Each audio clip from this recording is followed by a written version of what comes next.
Toute bataille est perdue ou gagnée avant même qu'elle ne commence. Je répète, toute bataille est perdue ou gagnée avant même qu'elle ne commence.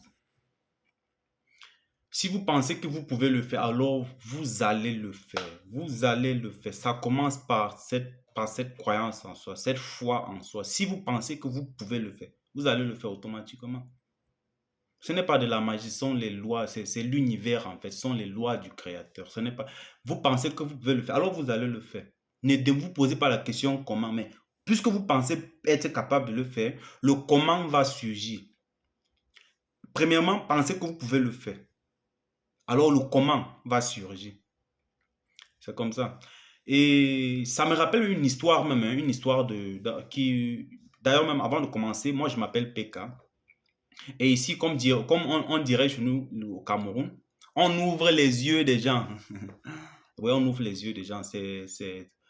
Ça tourne autour de l'éveil spirituel, du développement personnel et de comment est-ce qu'on peut atteindre nos objectifs. Peu importe les objectifs, peu importe, on n'a pas de limite. L'être humain n'a pas de limite.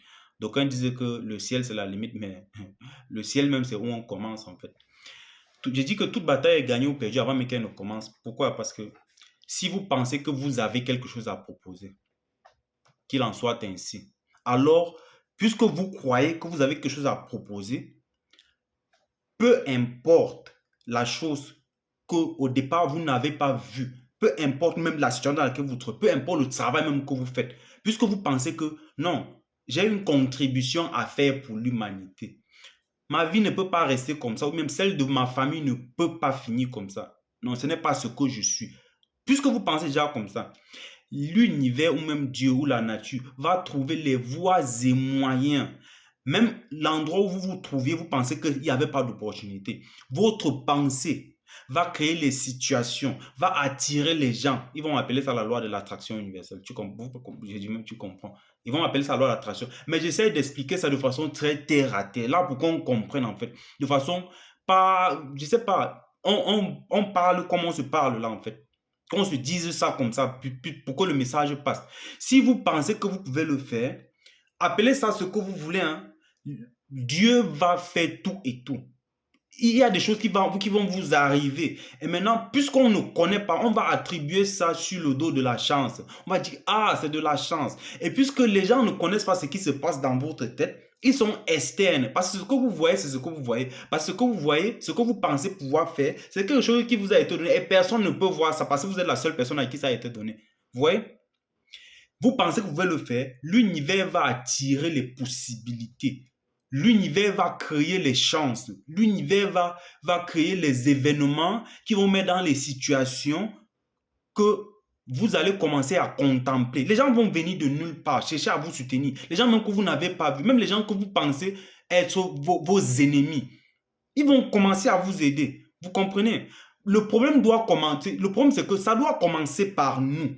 Si vous reconnaissez que vous avez quelque chose, vous allez utiliser ce que vous avez. Et même si vous n'avez pas, les gens vont vous donner. Parce que c'est comme de la magie en fait. Je ne sais pas comment je vais expliquer ça, mais c'est comme de la magie. Parce que c'est comme, vous savez que vous pouvez avoir quelque chose. Vous avez la capacité à l'avoir. Maintenant, quelqu'un vient de quelque part et vous dit, j'ai ça. Est-ce que tu peux m'aider à proposer ça? Vous voyez? J'ai ça. Aide-moi à proposer ça. Vous n'avez même pas ça au départ, hein, mais ce que vous pensez que vous pouvez avoir ça. Quelqu'un vous montre maintenant que bon, j'ai ça, je ne sais pas comment je peux m'en prendre avec ça. Est-ce que tu peux m'aider? Vous comprenez ça? Ce n'est pas de la magie. Ce sont les lois universelles. Ce sont les lois universelles. Ce sont les lois qui gouvernent le monde. Prenons par exemple, hein, toujours et toujours et toujours, il y a des gens qui ont essayé de nous les présenter ça. Vous comprenez? Il y a des gens qui ont essayé de nous les présenter ça d'une manière ou d'une autre, dans les livres, dans les poèmes, dans la poésie, dans les théâtres. Mais juste qu'on n'a pas compris le message fondamental. Par exemple, un endroit où on nous a toujours présenté ça, mais les gens n'ont pas compris, ou bien c'est devenu la politique que les gens utilisent pour satisfaire leurs intérêts aujourd'hui. Pourtant, le message est fondamental, le message est très clair. Prenons le cas de la Bible, en fait.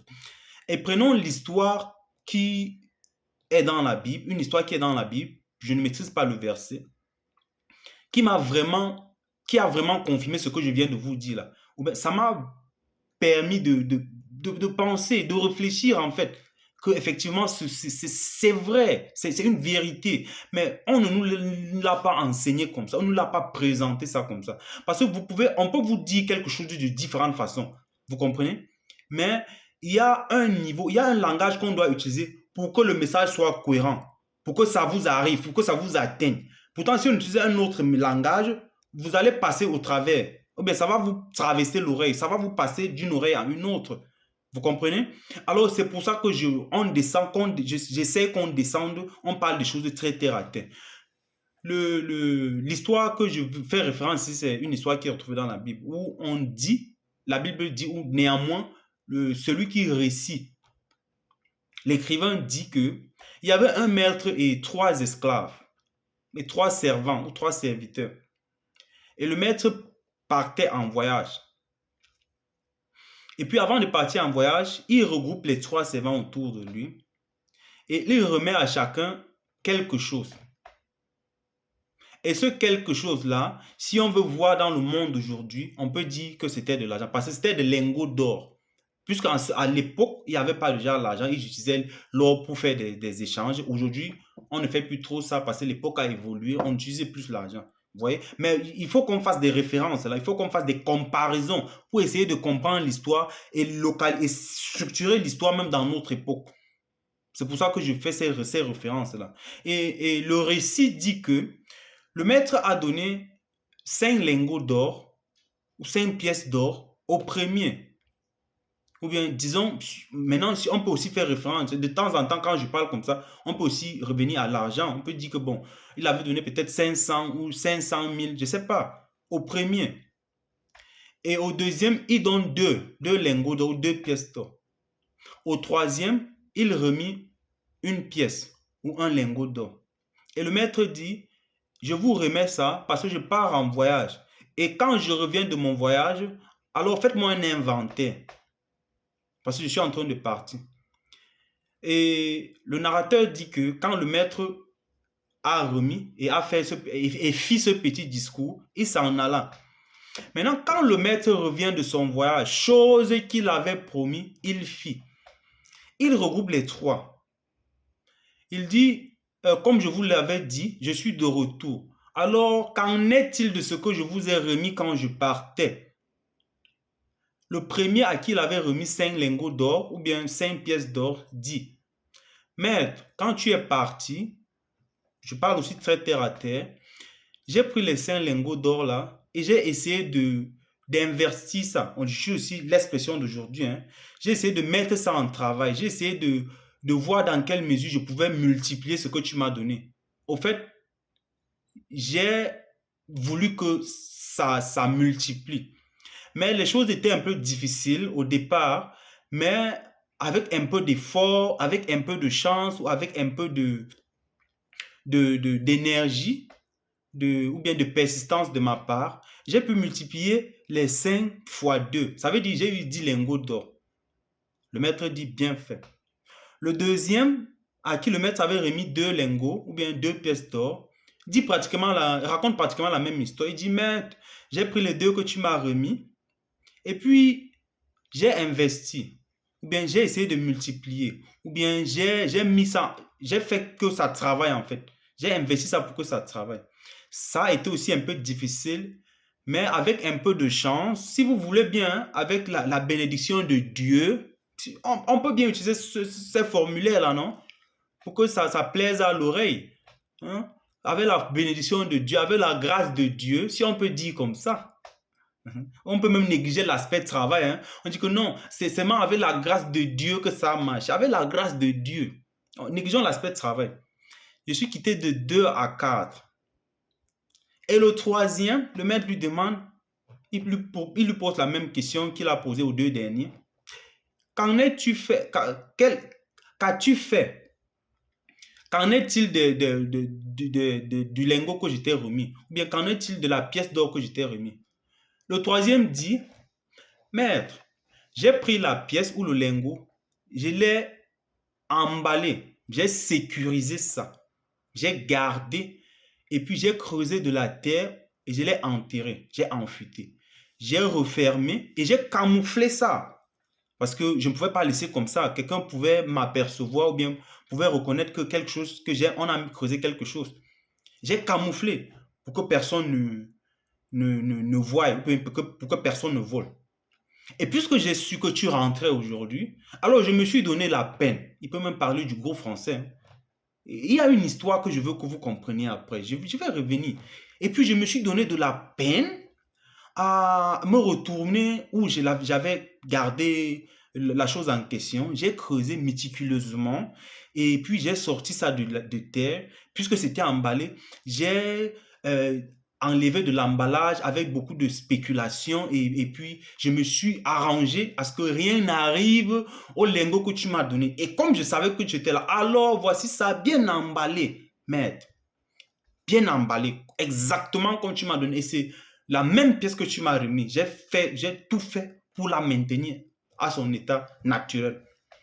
Vous savez, le maître dit, prenez rapidement, enlevez rapidement la pièce qu'il a là, arrachez cette pièce entre ses mains, très rapidement, et remettez cette pièce à celui qui en a 10. Alors, on n'est pas là, je ne vous demande pas, ou bien quand même l'auteur raconte ça, votre opinion ne compte pas. Le mien aussi ne compte pas, vous voyez? Mais je sais que dans cette histoire-là, c'est ce que tu as. Si tu n'utilises pas ce que tu as, tu vas perdre ça. Tu es obligé de perdre ça parce que tu n'as pas utilisé. Si tu as, on peut extrapoler ça dans tous les domaines. C'est ce qui fait que cette leçon, même cette histoire est très importante. Parce qu'on peut l'extrapoler dans tous les domaines. Si tu as une relation et que tu n'entretiens pas, tu vas perdre ça. Ça n'a rien à voir avec la malédiction. Ce sont les lois universelles. Si vous attachez votre bras, un peu comme je présente le mien là, vous attachez ça longtemps, 10 ans, 15 ans, la mobilité qui est dans votre bras, qui vous permet de faire les mouvements, va disparaître. Et par conséquent, vous ne serez plus à main d'utiliser ce bras-là. Alors, vous l'avez perdu. Il faut pas qu'on ne passe pas au suffrage universel. Il n'y a pas de vote. On ne vote pas pour ça. Ce sont les lois de la nature. Vous voyez? Si vous attachez, vous n'utilisez plus, vous perdez ça.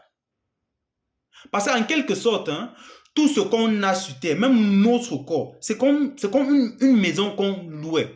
Tout ça, on loue. Tout ça nous a été donné, c'est une location. Alors, si vous ne l'utilisez pas, si vous ne prenez pas soin, vous allez perdre. Ce n'est pas notre avis, on ne demande pas notre avis. Vous allez perdre ça. Vous vous retrouvez où vous ne prenez pas soin de vous, peut-être physiquement, émotionnellement, intellectuellement. Mais vous allez perdre même cette capacité à penser. Physiquement, vous mangez du n'importe quoi, mais la qualité sanitaire, qui est une pratique, qui est une qualité du divin, vous allez la perdre, vous allez tomber malade, vous allez devenir obèse, vous allez mourir d'un AVC. Vous voyez? Mais parce que c'est une loi, la loi ne va pas se mettre à vous satisfaire. La loi ne va pas dire que non, il faut qu'on privilégie tel au détriment de... Non! Si vous n'utilisez pas ce que vous avez, c'est une obligation que vous perdez ça. Et vous allez perdre ça d'une manière ou d'une autre. Soit on va vous l'arracher de force, soit les circonstances vont se présenter pour que vous perdiez ça. Et une fois que vous l'avez perdu, vous allez commencer à penser. Que ce soit la femme que vous avez, si vous n'en prenez pas soin, vous êtes obligé de la perdre. Même si elle vous aime, c'est la loi, vous allez la perdre. Vous avez de l'argent. Et vous ne cherchez pas à vous cultiver de temps à autre. Vous ne cherchez pas à chercher des nouvelles informations qui vont vous permettre de vous maintenir au cap avec l'évolution du monde. Mais il est obligatoire, il est même nécessaire que votre business parte en couille. Parce que les choses avancent. Mais il ne faudrait pas que vous accusez le fait que les choses avancent, parce que les choses doivent toujours avancer. Ne prenez pas ce tort-là, vous jetez sur quelqu'un, vous dites que non, c'est à cause de tel. Non, ce n'est pas à cause de lui. Est-ce que le dernier qui a perdu son lingot d'or, est-ce que c'était la faute du maître? Ah, si vous dites c'est la faute du maître, Mais le maître a aussi remis à tous les autres. Pourquoi le maître n'a pas pris à celui qui avait 4 pour remettre à celui qui a eu juste un seul lingot d'or?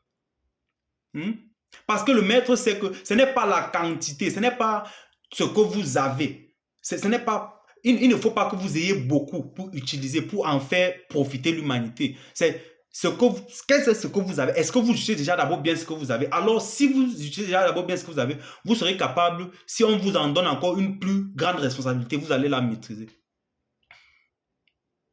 Et ça va encore plus loin pour nous dire que nos frères, hein, vous allez vous rendre compte que nous, on a tendance toujours à dire que c'est parce que je n'ai pas l'argent que je n'épargne pas. Non, non, ce n'est pas ça. C'est parce que tu n'as pas encore compris qu'il faut que tu présentes une certaine abstinence, il faut que tu présentes une certaine discipline dans le domaine de l'argent.